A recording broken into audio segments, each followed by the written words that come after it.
Bonjour à tous. Merci d'être venus aussi nombreux pour cette 6e édition du Hub Forum. Je me présente, Michel Juvillier. Je vais avoir l'immense privilège de vous accompagner durant ces 2 journées pour ce Hub Forum, placé sous le signe de la disruption. Alors, on m'a demandé de me présenter afin de vous en dire un petit peu plus à mon sujet. Est-ce que la régie pourrait faire passer les slides, s'il vous plaît? C'est les inconvénients du direct, ça commence fort. Désolé. Voilà. Ah, on n'est pas au bon endroit. Ça commence fort. Hop. Alors, juste pour me présenter, ça ne devait pas être maintenant, mais c'est pas grave. Donc, on m'a demandé juste de me présenter en quelques mots et de réfléchir à ce qui avait été important pour moi. Alors, ça n'a peut-être rien à voir avec le sujet d'aujourd'hui, mais la première chose qui m'est venue à l'idée, c'est que mon rêve de petit garçon, c'était devenir médecin, parce que j'étais très fasciné par la vitesse à laquelle notre médecin de famille apportait des diagnostics et apportait surtout des réconforts en prodiguant remèdes et bons conseils. Alors aujourd'hui, je ne suis pas médecin, mais j'ai la chance d'être consulté afin d'effectuer à mon tour des diagnostics et de prescrire les remèdes qui permettront à mes patients qui sont dans le monde de la publicité de trouver des solutions et surtout de se développer dans un environnement qui est en perpétuel changement. Si ça pouvait marcher, ce serait top. Le diagnostic est le suivant, merci.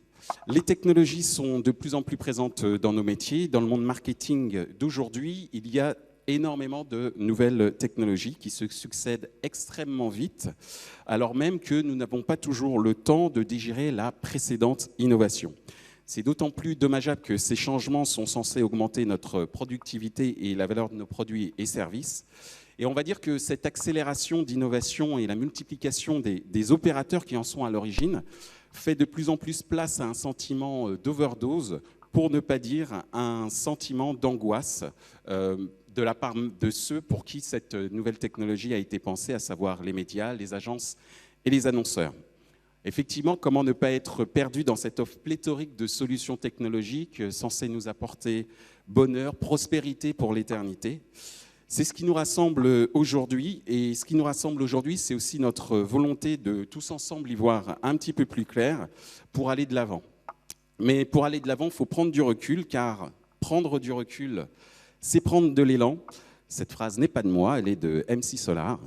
Prendre du recul pour prendre de l'élan, qu'est-ce que ça veut dire? Eh bien, en tout cas, on va le voir durant ces 2 journées. Ce qui est très important de comprendre, c'est qu'aujourd'hui, il faut qu'on lutte contre un phénomène. Ce phénomène s'appelle le darwinisme digital, un thème très cher à Brian Solis. L'avenir n'appartient plus au plus fort, au plus beau, au plus gros, au plus puissant. Il appartient à ceux qui s'adaptent au changement et ceux surtout qui, à terme, seront en mesure de pouvoir se transformer. Se transformer, pourquoi? Se transformer pour pouvoir justement passer ce cap de cette disruption. Et c'est ce que nous allons voir durant ces 2 jours. Vous allez prendre du recul grâce à 80 speakers via des keynotes, des workshops, des networking spaces. Et pour ceux qui viennent pour la première fois dans un événement digital, c'est le seul French wording que je ferai aujourd'hui. Vous allez avoir la chance de voir 80 orateurs, des prises de parole, des espaces de rencontre.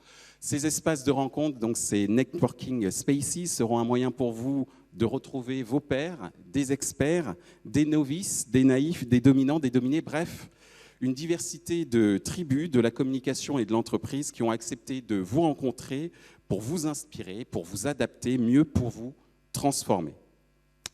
Alors vous transformez, ok, mais à cause ou plutôt grâce à quoi? Eh bien, tout simplement grâce à la disruption, ou à cause de la disruption. Qu'est-ce que la disruption en traduction littérale? Ce n'est autre, merci, ce n'est autre qu'une perturbation, comme en météorologie. On peut essayer d'anticiper ce qui va nous arriver, il faut bien reconnaître qu'il est parfois difficile de ne pas se tromper. Et quand l'orage arrive, il est souvent bien difficile de savoir où et quand ça va tomber et quels en seront les dégâts. Et malheureusement, l'actualité est là pour nous le rappeler hier et aujourd'hui. Heureusement, l'homme est plein de ressources et vita non expectandum tempestates fieri saltare dicitin brem.